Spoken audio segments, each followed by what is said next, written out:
All right, so how many of you really give a shit about this fiscal cliff bullshit? I'm sure all of you know they passed some sort of bullshit. It's all just politics at this point. Obama was playing politics, which Boehner is taking a lot of heat right now for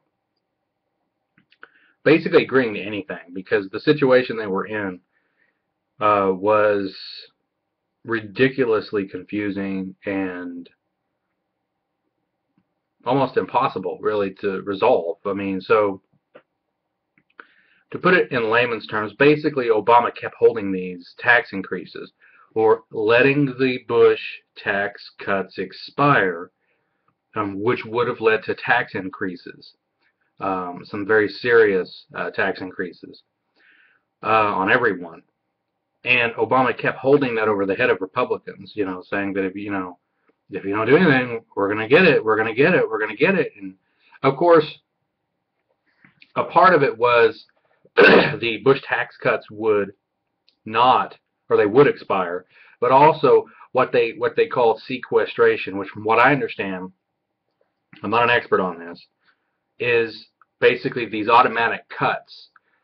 And some of the cuts were less than like 1% for military, and you had neocons coming out and crying and saying that these were catastrophic cuts, and it was less than I want to say it was even less than 1%. Like, it was less than 1%. At least the military cuts that I was looking at. And I think that really exemplifies the problems in Congress and why none of this is ever going to get cut. Until it has to. Until they can't make payments or something, some sort of drastic event's going to happen. Because you can't even cut 0.5% of anything right now without people going ballistic. Because the nature of government is for everything to always continually grow. So a lot of budgets go up a little bit every year or every so many years. The military, the defense, whatever department it may be, their budgets continually go up. So if you're trying to cut, they have a freaking heart attack and they lose their fucking minds. So, irrespective of that, though, basically what Boehner has said, or what we now know, is the reason he did the deal is because he wanted to get the Bush tax cuts, as much as they could get anyways, except for those was over 450,000, and to some degree, get it off, I guess you could say, off the record where it doesn't matter anymore, because now, with this deal that he got, these Bush tax cuts now have been made permanent. And so there's no more of this holding the economy hostage, as they like to say. And so it's been really, as a libertarian though, I don't really care. It's like watching a soap opera or something, and not having any, horse in the game. Because a lot of it, to me, is just like they're arguing over basically the idea that you're going to tax and get more revenue. Well, I don't believe that's necessarily true. Maybe you will, maybe you won't. And then they're making judgments based off, if we tax this percentage, we're going to get this much in. How the fuck do you know? I mean, no one knows that. So it's stupid. To me, it just makes logical sense. The more you tax, though, the more you're going to have people trying to evade paying, or you're going to have people tightening, not producing as much, not taking as much risk, perhaps. Who knows? So it's just a lot of bullshit. But going forward, I think that the Republican Party now has more strength to. This is what at least Boehner, and I think the thing about Boehner being the majority leader in the House. The problem is there's virtually no one else who wants to do his job. I mean, do you want to be the arbiter? I mean, that's the funny thing. A libertarian could never be in that role because their entire job is to pull people together, to moderate, to find common ground. Well, we hate that. So the very nature of that job is not something a libertarian really will want to do. I mean, like Ron Paul has said that. There's no way he could do it. So I think going forward, I think Boehner will actually start to improve, because I think what's been a problem for him has been this whole dichotomy of not wanting to send the economy into a depression, which I don't really see any way around that anymore, uh, and not wanting taxes to go up, at least, on as many people as you can. So I think there is some reasoning behind why he did what he did. Now, if he continues to be a fucking progressive, then fuck him. But it should be interesting to watch what happens, because they keep saying, well, now Obama doesn't have these tax cuts, the threats to use against Republicans, so now the Republicans have all the power. Well, we'll see about that. But I think this goes at the heart of the nature of government. And it's always fascinating to me to watch people who, it's an ironic contradiction. Progressives, emotional morons, progressives, they don't trust the American people to even defend themselves with a weapon. But they think we have the knowledge or the tools necessary to manage our economy through government, or manage basically the entire world through military empire. It's illogical to me. It's like, if you think people are so fucking stupid, then what makes you think those very same people can elect leaders who have the knowledge necessary to police the world or to run the economy? Because make no mistake, we essentially run the world economy. What we do here through the Fed matters across the world. So we run the world. And people always say, oh, global government. Well, we already had a global government. Oh. I always do videos after I eat. That's never pretty. Went over to Charleston's, got the chicken fried steak. Didn't eat it all, but they burnt it, so that was nice. Fuckers. I should call them and ask for a refund. So anyways, and my nose is running like a 5-year-old, but I don't know. I don't know where this is all going to go. I don't really care, but and this is sort of the problem us libertarians are in. It's like, I feel like we're sort of trapped. Either everything just collapses, or they just continue going, and we just become slowly more of a police state, more tyranny, more people in prison, more attacks against government, more homegrown terrorism, as government becomes more tyrannical, trying to steal every dime.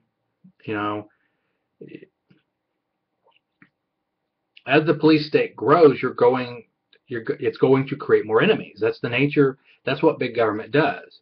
That's why government kills so many people. As Alex Jones was saying in a video he did, demand a plan, democide, government killing. And I do think over time, I think, I want to say that society is going to come our way, but I think they're going to come our way on some things. Unfortunately, Gerald Celente, I guess, apparently nailed it. Young people today, not even just young people, but people are so, they're so hidden from reality. They live in their cocoons. And I think that's part of the problem. It's hard to get suburban America to understand the realities of our situation, because they're in the little pretend la-la land, and it hasn't quite hit them yet. It started to hit them in 2008, and they went ape shit.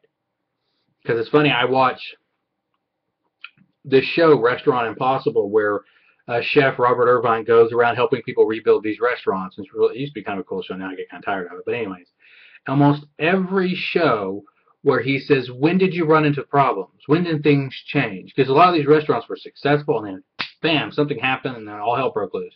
Almost every time they say 2008. Every time. And therein lies that there was a little hint of reality trying to set in 2008. And then, of course, government swoops in and prints over all of it and tries to get the bubble reinflated, and they have to a large degree. They've got it reinflated.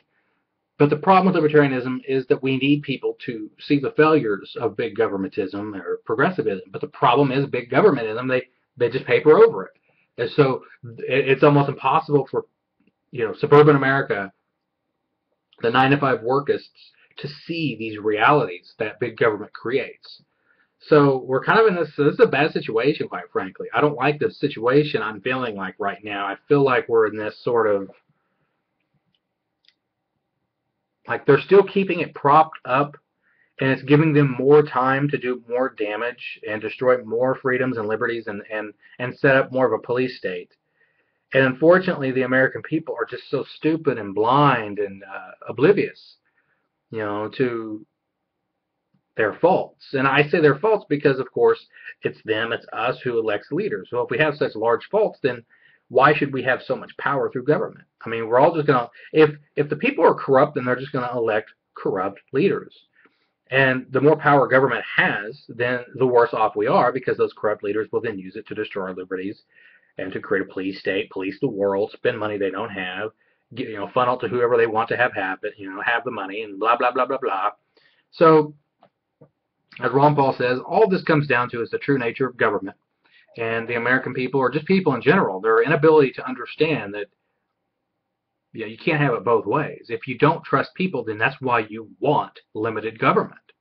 Because, of course, those people are going to be running your government. So that's the way I look at this. I think going forward, I don't know. I mean, I think the worst thing libertarians could do would be to support some sort of act that will put us in a depression. Because the American people are just too fucking stupid. And President Obama and the mainstream media will lynch us and our principles if we do that. We will be blamed. Stefan Molyneux brought this up about Ron Paul getting elected, and that if he did everything he wanted to do, it would destroy the economy. And I agree with him. Although we all think that these things need to be done, I think that it would destroy the modern economy, what it's become with these banks at the top, these investment firms. They run the world. I mean, Goldman Sachs, all these, they run the world. I mean, whether we like it or not. And if a libertarian swoops in, it would have devastating consequences. And we do not want that at our doorstep.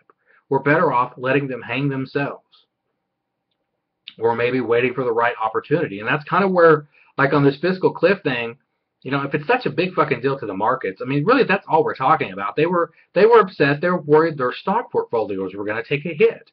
I'm sure Banner was, so that's why they got a deal done. It was all about the stocks.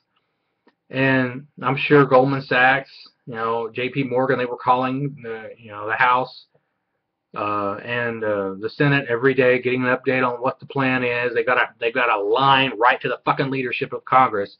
They can get shit done because they matter, because they can hold this economy over a cliff. But of course, we don't fucking matter. No one else matters, just those assholes. And if there's anyone you're going to tax, it should be the people who took bailouts. Those are the people who should be taxed out the ass. Anyone who took any fucking government subsidy should be taxed out the ass, motherfuckers. Get what you sow. I mean, get it back. If you're gonna start shit, you need to get it back. I mean, if people want to play that game, we can. We can steal money from you. I didn't think I was gonna piss, but it happens. So, anyways, see ya. I'll find the stop button here.